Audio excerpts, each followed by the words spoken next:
Le 13 février 2019, la NASA a annoncé la fin définitive de la mission Mars Exploration Rover, débutée 14 ans plus tôt. Et avec elle, c'est un rover légendaire d'une longévité exceptionnelle qui nous tire également sa révérence, Opportunity, tout comme l'avait fait son jumeau Spirit en 2010. Aujourd'hui, en l'hommage de cette mission historique, je vous propose de revenir sur l'épopée incroyable de ces deux rovers.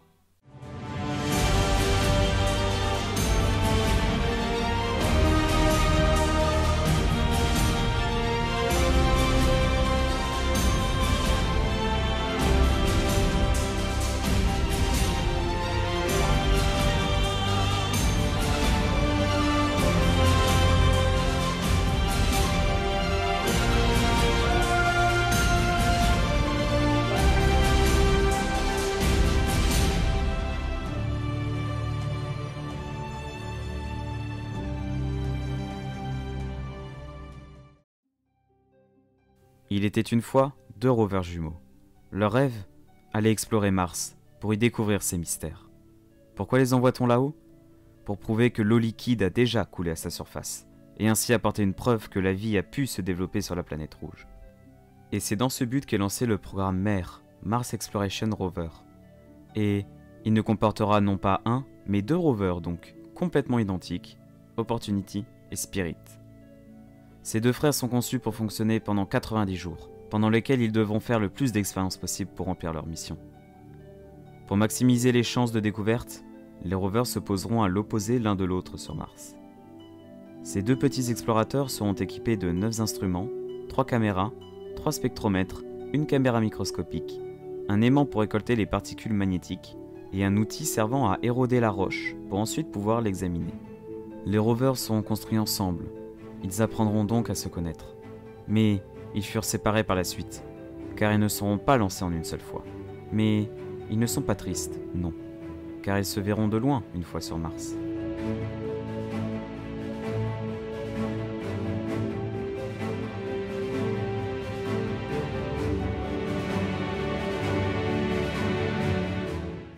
Spirit décolla 3 semaines avant Opportunity, à bord d'une Delta II. C'était le 10 juin 2003.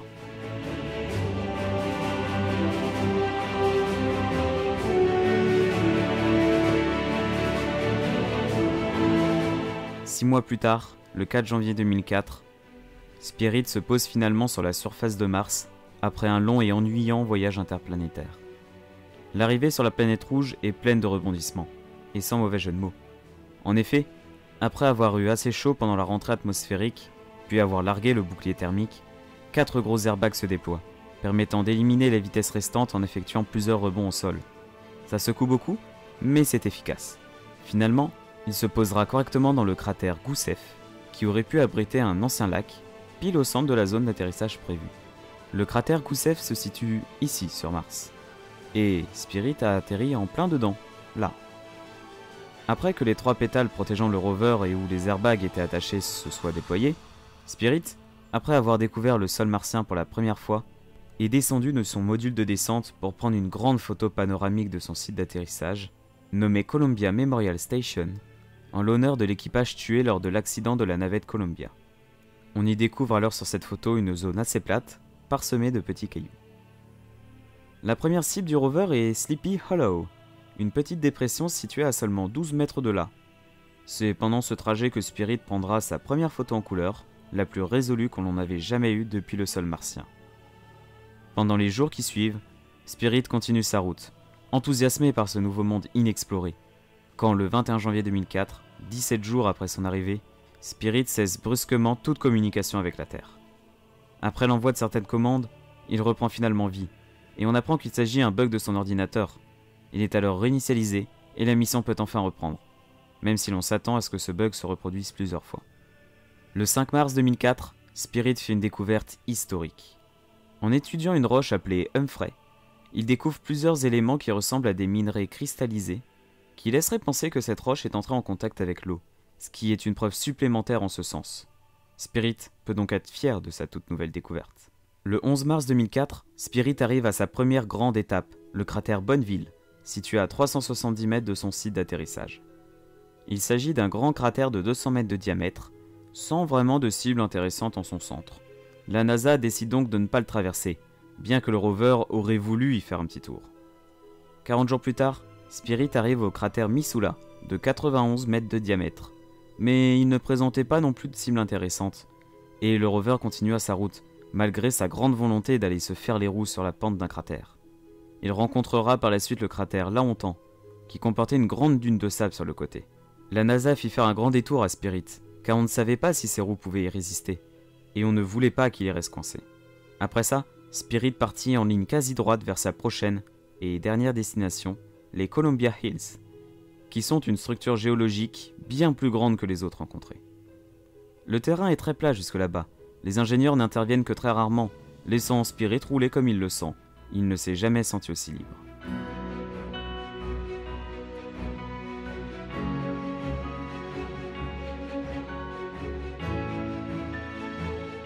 « 159 jours après son arrivée, il arrive à la première formation de la région visée, appelée West Spur. C'est ici qu'il trouvera une roche très intéressante à analyser, qui contient de l'hématite, qui est un minerai pouvant être formé au contact de l'eau, ce qui intéressa énormément les scientifiques. À ce moment-là, la production d'électricité grâce aux panneaux solaires commence à baisser, à cause de la poussière qui commence à les recouvrir. Et c'est vrai que Spirit se sent de plus en plus fatigué, sûrement aussi à cause de sa longue traversée de la plaine. Il est alors décidé que le rover ne roulera que de jour, et qu'il économisera donc sa batterie la nuit, ce qui signifie qu'il mettra plus de temps à se déplacer, mais ça lui permettra de se reposer un peu. Il commencera alors une lente ascension vers Husband Hill, une colline bien plus grande que West Spur, car pour Spirit, il y a quelque chose de plus drôle encore que de descendre dans les cratères, c'est de monter les collines. C'est à cette période d'ailleurs que Spirit fêtera sa toute première année sur la planète rouge. Malgré l'excitation de Spirit, l'ascension est tout de même assez ardue. Il y a beaucoup de rochers et d'obstacles, et les ingénieurs sur Terre essayent de lui faire économiser le plus d'énergie possible. C'est sur cette pente que Spirit découvrira de nombreuses roches blanches assez étranges, et, après analyse, il s'avérera qu'il s'agit de sel, ce qui est un indice supplémentaire de la présence d'eau à la surface. Il en profitera pour prendre une photo restée mémorable, un coucher de soleil martien.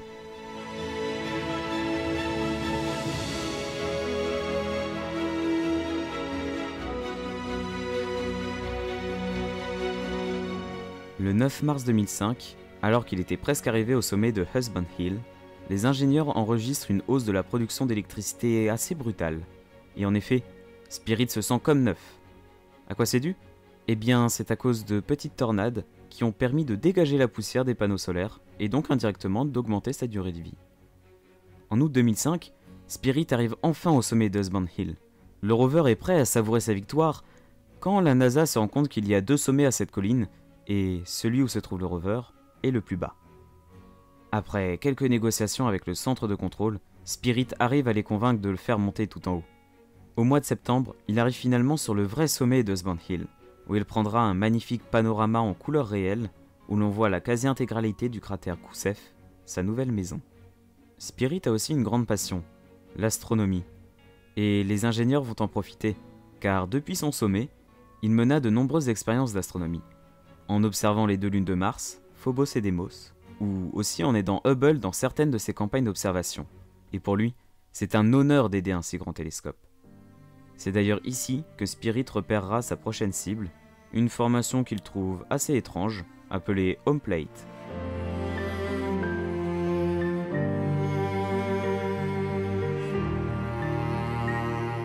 Il descend donc la pente en octobre, en effectuant même plusieurs dérapages, ce qui l'amuse beaucoup. Il arrive ensuite à Home Plate, où il effectue plusieurs prélèvements très intéressants. Il trouvera d'ailleurs certains acides qui seraient la preuve pour dire que Mars a été habitable dans son passé. Bien que Spirit soit content de sa découverte, il est un peu triste, car il n'a toujours pas vu d'extraterrestre. Lui aurait-on menti ?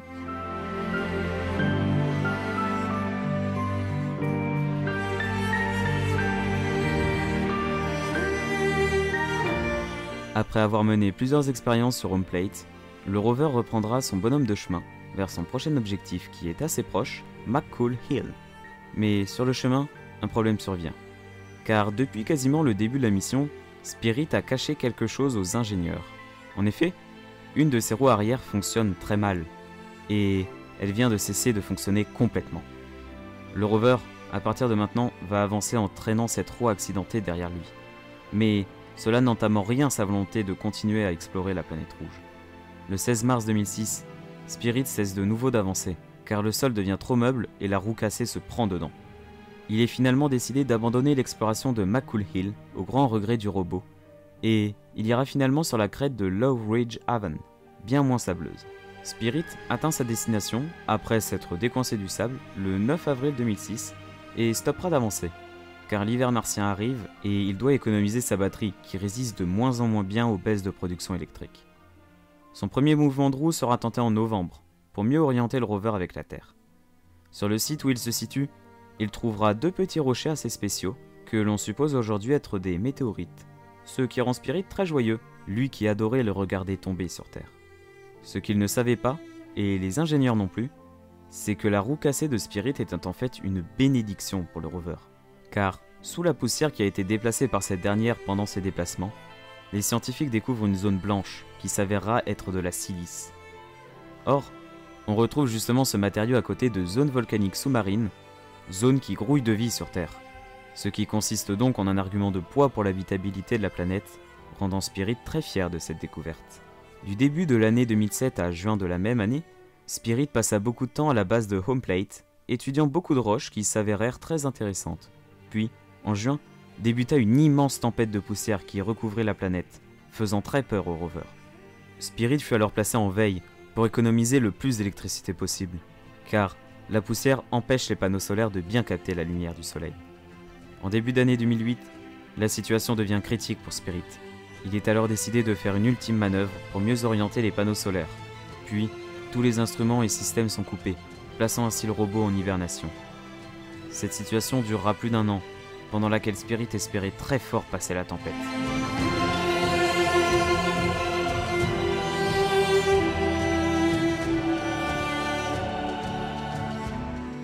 Et il pensait aussi à son frère, Opportunity, qui endure la même tempête, et il avait peur qu'il n'ait pas survécu.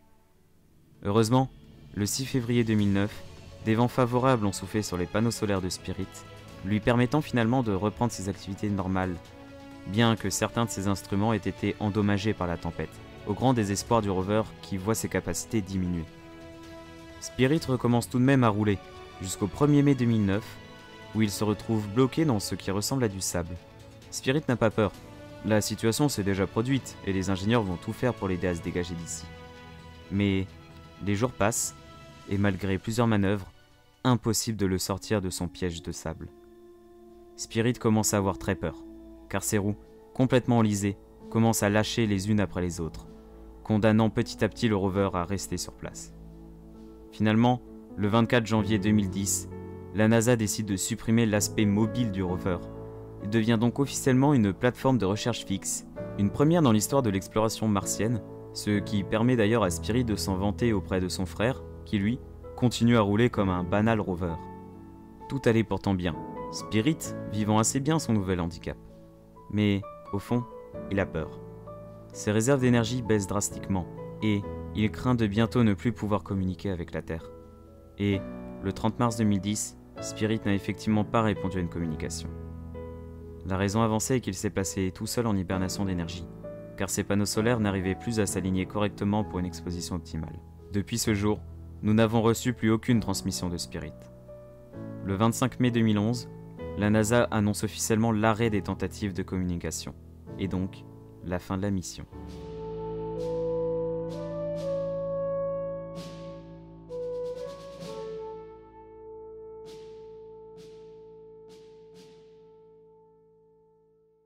Spirit a en tout parcouru 7730 mètres avant de se retrouver bloqué dans son piège de sable. C'est un rover exceptionnel qui a apporté un nombre inimaginable de connaissances scientifiques. Il repose aujourd'hui, toujours bloqué dans sa dune. Peut-être s'est-il réveillé, mais il ne peut plus communiquer avec nous. Au moins, il aura réussi son plus grand rêve, aller explorer Mars, avec son frère Opportunity, qui, il ne le sait pas, a une carrière bien plus remplie que la sienne.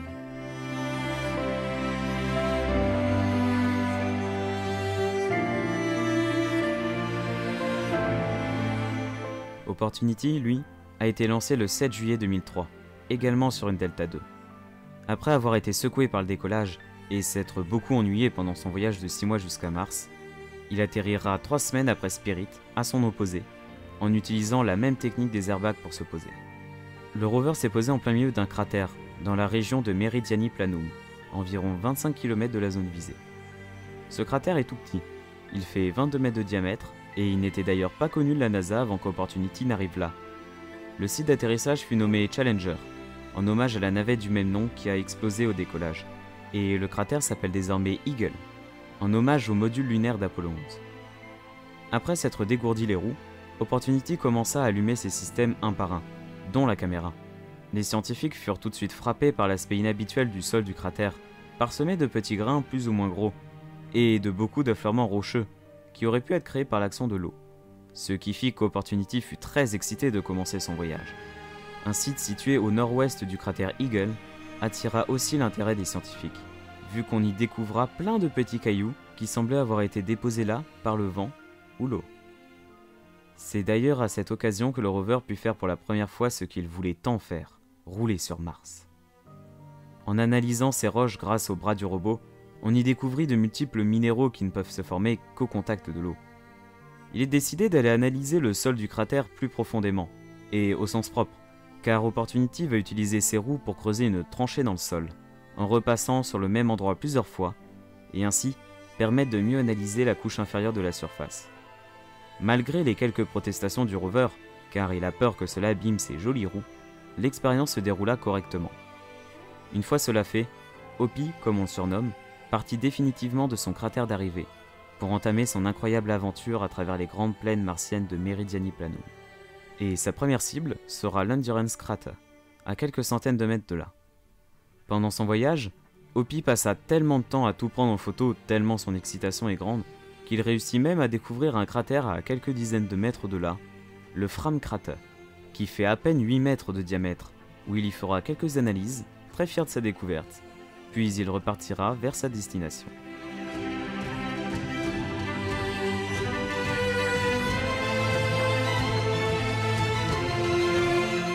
Opportunity arrivera au bord de l'Endurance Crater le 20 avril 2004, 84 jours après son arrivée. Et Hopi restera bouche bée devant une telle grandeur. C'est tout simplement gigantesque.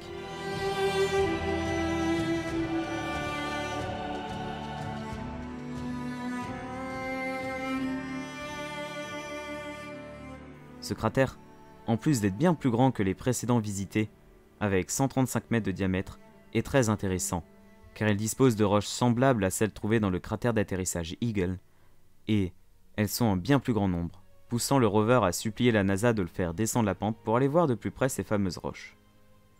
Sur Terre, une décision cruciale est alors prise, et c'est décidé, Hopi ira bien dans le cratère, en prenant alors le risque de ne plus pouvoir en remonter. Il en fut décidé ainsi, car les roches prises depuis le haut du cratère intéressaient énormément les scientifiques, et ils souhaitaient aller les voir de près, et en plus, la nouvelle ravirait le petit rover. Une première descente fut faite le 8 juin, et dura moins d'une journée avant de remonter, au grand regret d'Opportunity.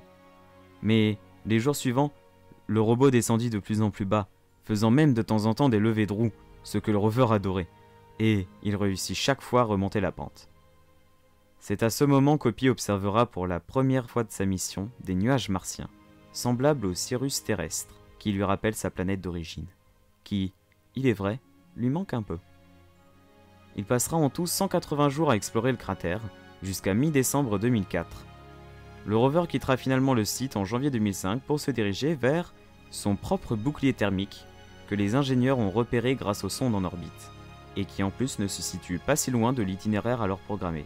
Alors que le robot s'approche de lui à son 345e jour de mission, Opportunity réveille en trompe tous les ingénieurs qui découvrent alors que le rover a trouvé une roche vraiment très étrange. On lui dit tout de suite d'aller voir de quoi il s'agit et, surprise, serait-ce une météorite? Après analyse, il s'avéra que oui. Il s'agit de la première que l'on trouve sur notre planète.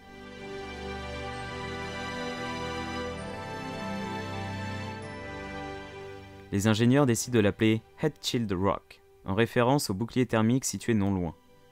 Après avoir passé quelque temps à étudier la météorite, tout content de sa découverte, Hopi va alors aller voir ce fameux bouclier thermique afin d'étudier le comportement et la résistance qu'il a eu à affronter face à cette grande chute. Cela fit un peu mal au cœur au rover, car de voir ce dernier en miettes alors que c'est lui qui lui a permis de le protéger de la chaleur intense pendant la rentrée atmosphérique, c'est un peu triste.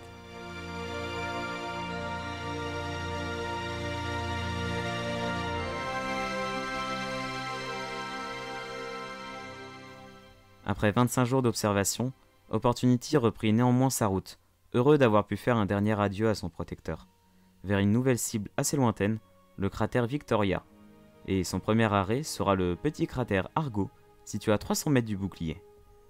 Hopi continua sa route, mais au 366e jour, le 10 février 2005, on arrête le rover pour lui faire creuser une nouvelle tranchée avec ses roues, pour voir s'il existe des différences entre ce sol et celui du cratère Eagle, où il avait fait sa première tranchée.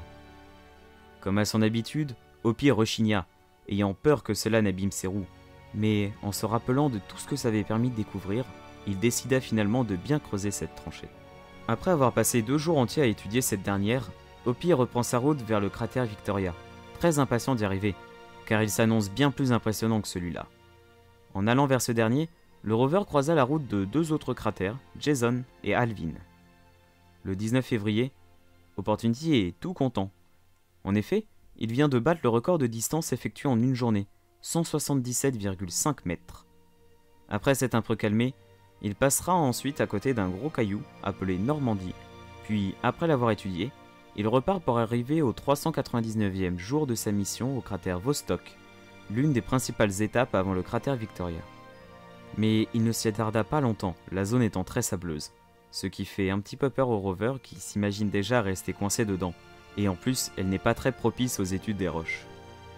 Le 20 mars 2005, Hopi battra son propre record en parcourant 220 mètres en une journée.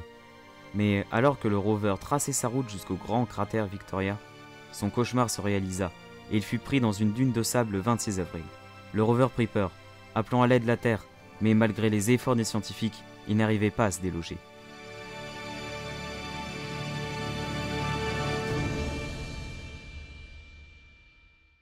Mais, après de nombreuses simulations sur Terre, les roues commencèrent à avancer, centimètre par centimètre, redonnant espoir au rover, pour finir par libérer Hopi de son piège de sable. Celui-ci étant assez choqué de s'être laissé aussi facilement berner par cette dune. Cette dernière fut d'ailleurs nommée Purgatory Dune par les ingénieurs. Cette mésaventure permit tout de même à Hopi de se rendre compte que Mars n'était pas vraiment une planète facile à vivre.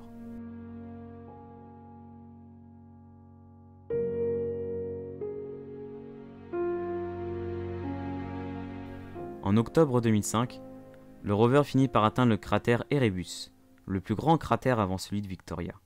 Il y a passé 5 mois pour y faire de nombreuses expériences, et il faillit d'ailleurs encore se coincer dans une dune, mais les ingénieurs ont réussi à le décoincer en moins d'une journée, car le rover est devenu méfiant et ne s'y est pas aventuré trop vite. Tout allait bien pour Hopi qui continua sa route, mais le 5 novembre 2005, il se réveilla au beau milieu d'une tempête de sable. Il n'aime vraiment pas ça, parce qu'il ne peut pas voir où il avance, et les grains de poussière le gênent, et en plus la nuit, il ne peut plus voir les étoiles. Mais heureusement, la tempête ne dura pas longtemps, mais elle causa tout de même l'endommagement par le manque d'alimentation électrique du bras du robot, rendant assez triste le rover qui était tout fier de pouvoir analyser les roches comme il le voulait grâce à ce dernier. Pour éviter que le bras ne se retrouve alors coincé alors qu'il est rétracté, il est décidé de le laisser étendu tout le temps. Il put ensuite reprendre sa route normalement. C'est à ce moment qu'il put réaliser un de ses rêves, participer à une mission d'astronomie avec la sonde européenne Mars Express, où il étudia le passage de Phobos devant le Soleil. Puis, après s'en être vanté auprès de son frère, Spirit, Opportunity reprit sa route vers le cratère Victoria le 22 mars 2006, cratère qu'il devrait atteindre en septembre de la même année. Hopi arriva effectivement à la date prévue au bord du cratère Victoria, 6 fois plus grand que l'Endurance Crater et long de 7 km, ce qui impressionna grandement le rover, qui se sentait tout petit à côté.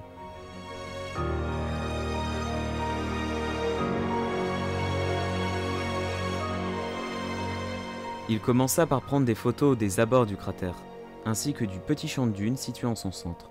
C'est à ce moment que la sonde Mars Reconnaissance Orbiter prit une photo d'Opportunity au bord du cratère. Photo qu'il est aujourd'hui possible de retrouver sur Google Maps en cherchant bien. À partir de janvier 2007, le rover est allé observer la face nord du cratère. et il y a encore trouvé une petite météorite appelée Santa Caterina. En mars, Hopi atteint la vallée sans péril, qui était considérée comme un point d'entrée potentiel pour aller explorer l'intérieur du cratère. Mais la pente était bien trop forte. Il est finalement décidé de renvoyer Opportunity à sa position d'arrivée au bord du cratère, malgré les protestations de ce dernier, car la pente avait l'air très rigolote à descendre. Mais, à peine arrivé, l'immense tempête de poussière qui a également touché Spirit força Opportunity à se placer en sommeil profond, communiquant tous les 3 jours uniquement avec la Terre pour économiser sa batterie. À ce moment, le rover avait très peur. Il était seul, perdu sur une planète qu'il ne connaissait en fait pas du tout, à la merci des éléments et loin de la Terre.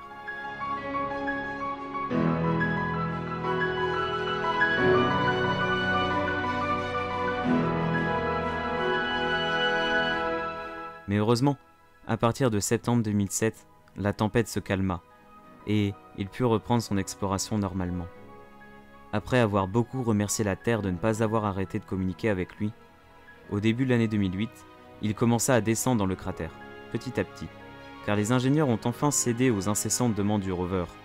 Après l'avoir bien étudié et fait par la même occasion quelques petites frayeurs aux ingénieurs à cause de plusieurs dysfonctionnements, il est alors décidé qu'Hopi partira en direction du cratère Endeavour, large de 22 km, bien plus grand que celui-là.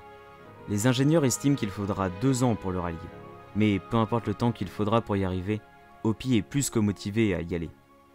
D'ailleurs, le 7 mars 2009, Hopi a pu apercevoir pour la première fois le bord du cratère, alors qu'il n'était qu'à 3 km du cratère Victoria, ce qui renforça la volonté du rover d'y aller. Il poursuivit alors sa route, ne s'arrêtant que très rarement pour analyser des roches. Opportunity fonçait à travers Meridiani Planum, soulevant même parfois un nuage de poussière derrière lui. Autour de lui, tout était plat. On ne distinguait que le cratère géant au loin et quelques roches éparpillées.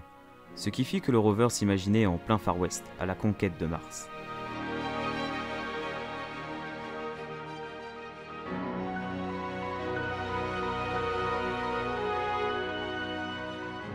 Il trouva néanmoins 2 nouvelles météorites en septembre 2009 qui se situaient sur sa route. Le 28 janvier 2010, il passe à côté d'un nouveau cratère appelé Conception. Mais il continue sa route, car il ne présente pas un grand intérêt et il veut arriver au plus vite sur le cratère qu'il vise désormais depuis plus d'1 an.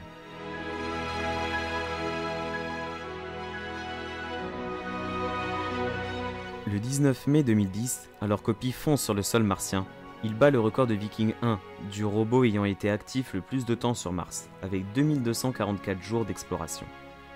Le 8 septembre 2010, il est désormais à mi-distance entre les 2 cratères. Mais, alors qu'il s'est arrêté pour analyser un caillou qui semblait intéressant, Opportunity apprend une nouvelle qui va grandement le chambouler. Son frère, Spirit, ne répond désormais plus à la Terre. Malgré tous les efforts du rover pour lui aussi essayer de le réveiller, rien n'y fait. La mort dans l'âme, Opportunity va reprendre sa route, désormais seul sur la planète rouge.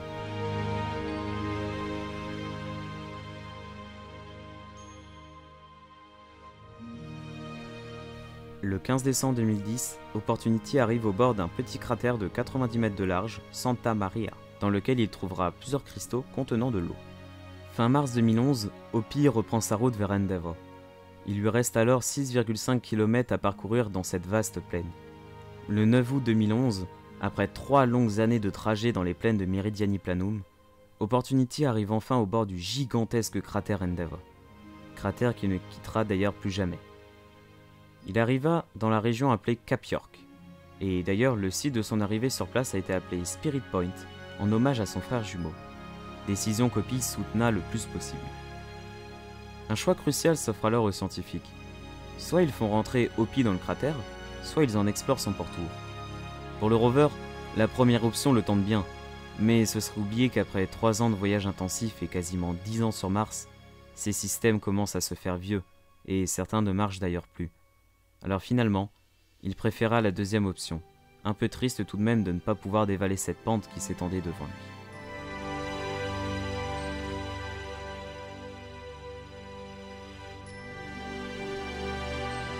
En plus, l'intérieur du cratère ressemblait à ce qui avait déjà été vu dans les autres, alors que le bord, lui, contenait des roches bien plus vieilles que celles qui avaient été analysées jusqu'alors. À peine commence-t-il à explorer le bord nord du cratère qu'il tombe sur des roches assez étranges, qui semblent être des roches volcaniques, mais avec une composition bien plus exotique. À partir de ce moment, le rover progressera comme à son arrivée, très lentement, car il fera beaucoup d'arrêts pour analyser ce qu'il trouve, tellement la zone est dense en roches à analyser. En janvier 2012, le rover étudia pour la première fois le vent martien, qui est assez similaire au terrien. Opportunity passera tout de même un hiver assez difficile au niveau de la charge des batteries, mais il recommença son exploration sans dommage à signaler le 8 mai 2012. Le 2 juillet 2002, Hopi fête ses 3000 jours sur la planète rouge, un record. Bien que le rover soit un peu triste, il n'y a pas de bougie à souffler ici. À l'occasion de cet anniversaire, le petit robot prendra ce panorama, montrant un bord du cratère Endeavour et le Cap York, une des petites montagnes sur le bord du cratère. Il espère ainsi montrer aux ingénieurs la beauté des paysages martiens.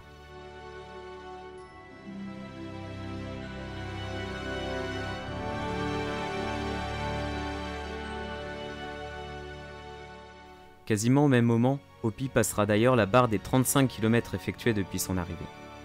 Le 6 août 2012, Opportunity est tout content, car il n'est désormais plus seul sur Mars, grâce à son nouvel ami, Curiosity, qui vient juste d'arriver. Il aidera d'ailleurs à communiquer avec la Terre lors de son atterrissage. À l'automne 2012, Opportunity repart de la région de Cap York vers le sud pour aller explorer la colline de Solander Point. Hopi s'est alors dirigé vers le bord du cratère, dans une zone baptisée Botany Bay, où il songea sérieusement à désobéir aux ingénieurs pour foncer dans le cratère, avant de se résigner et finalement de se diriger vers sa nouvelle destination, qui promet d'être très riche au niveau géologique.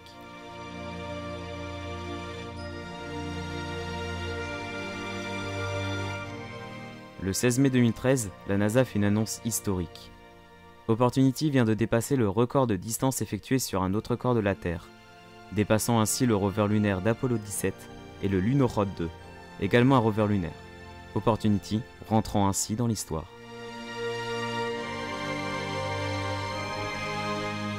Il arrive enfin à Solander Point, début août 2013, après avoir étudié un terrain accidenté assez étrange sur sa route.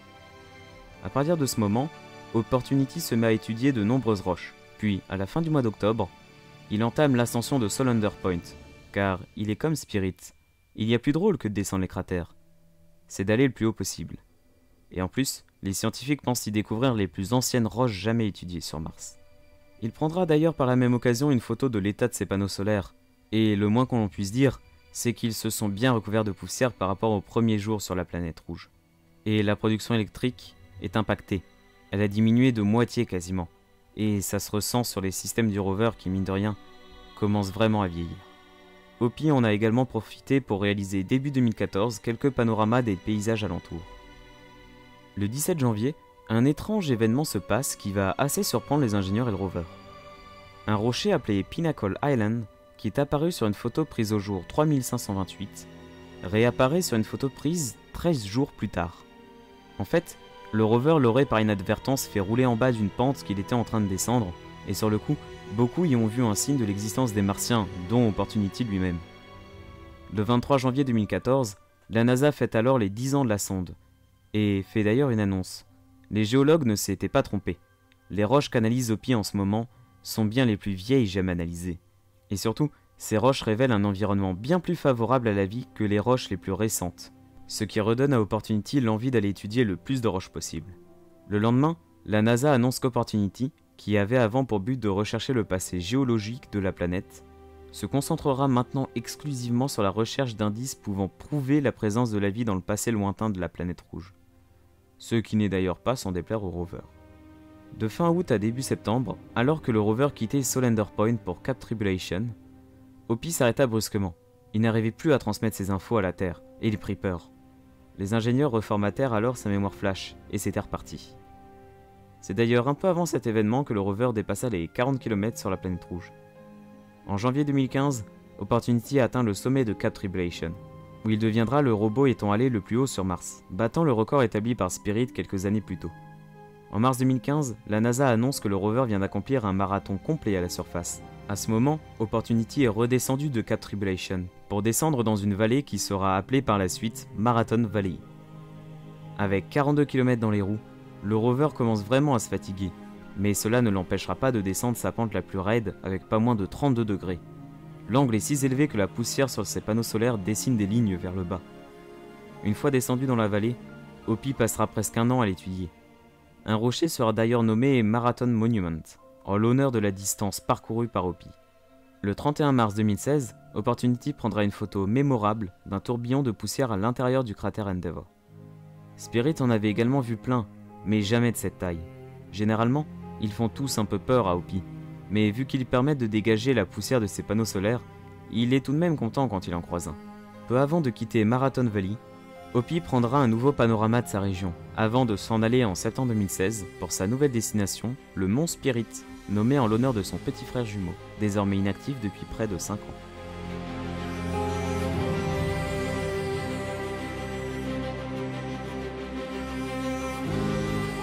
Après l'avoir atteint et analysé les différentes roches qui s'y trouvent, il est décidé de faire à Opportunity une grande première. Les ingénieurs et les scientifiques se sont mis d'accord. Hopi descendra dans le cratère Endeavour en empruntant un ancien ravin sculpté là où on pense que l'eau a coulé. Et en plus, cela va ravir le petit rover qui en rêvait depuis son arrivée.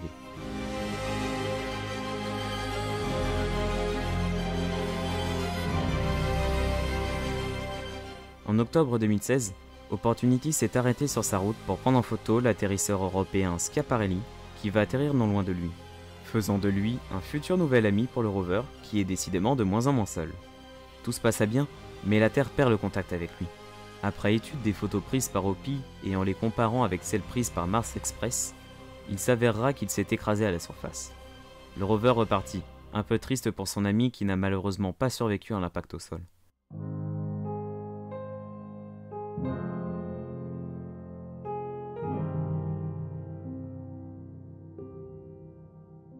Il se dirigera donc tout au long de 2017 vers Perseverance Valley, qui est le point d'entrée du ravin. Mais Opportunity est vraiment vieux. Ses panneaux solaires produisent de moins en moins d'électricité et il perd petit à petit certaines capacités. Malgré tout, il arrive à rejoindre fin 2017 sa cible. Il passera tout le début de l'année 2018 à explorer ce nouvel environnement alors totalement inconnu des scientifiques. Ici, il découvrira plusieurs nouveaux types de roches, mais les scientifiques n'arrivent pas à se décider quant à son origine. Soit elle viendrait de l'action du vent, soit de l'eau liquide. Opportunity fêtera ses 5000 jours à la surface de Mars, et il en profitera pour réaliser le premier selfie complet de lui.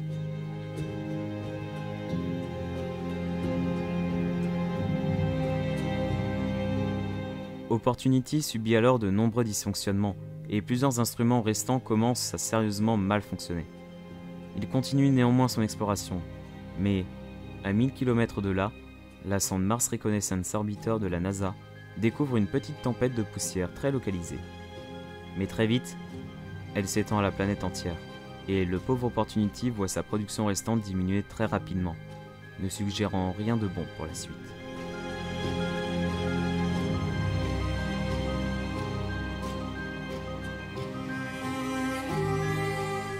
Le 10 juin, Hopi prit sa dernière photo, qui n'a même pas eu le temps de nous parvenir complètement, nous cachant à tout jamais son contenu. Le 11 juin, Opportunity, après 14 longues années d'activité à la surface, ne répondra plus aux communications de la Terre.